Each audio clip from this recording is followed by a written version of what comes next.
We spoke about the US GDP, but we're all set for our GDP numbers as well today. And amid the poll buzz in the country, we're all set to release the GDP growth numbers for the fourth quarter of FY24, along with the full fiscal year number as well. Very important metric to watch out for. It will be interesting to see if the numbers meet the expectations of analysts who are anticipating, a surprising, better than expected growth for the January to March quarter. Most polls project Q4 growth of 6.8%, while the full year growth is expected to reach 7.8% as well. My colleague Anisha is joining in with what the street is expecting and what the analysts at large are penciling in when it comes to the GDP numbers later in the day today. Anisha, take it away. If you just talk about Q4, the expectations are on the weaker side.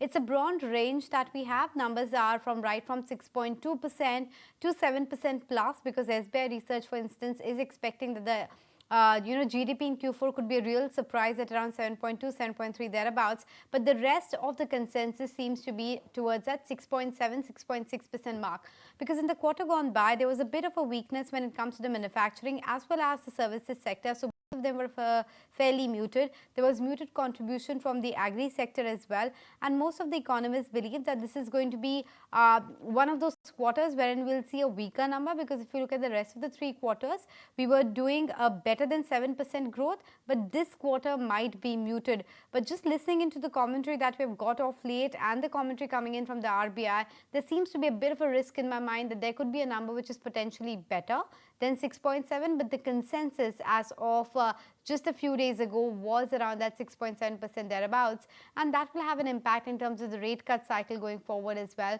and what happens to the RBI decisions. But for now, this is what we are expecting, a growth rate of around 6.7, 6.6% in Q4 FY24.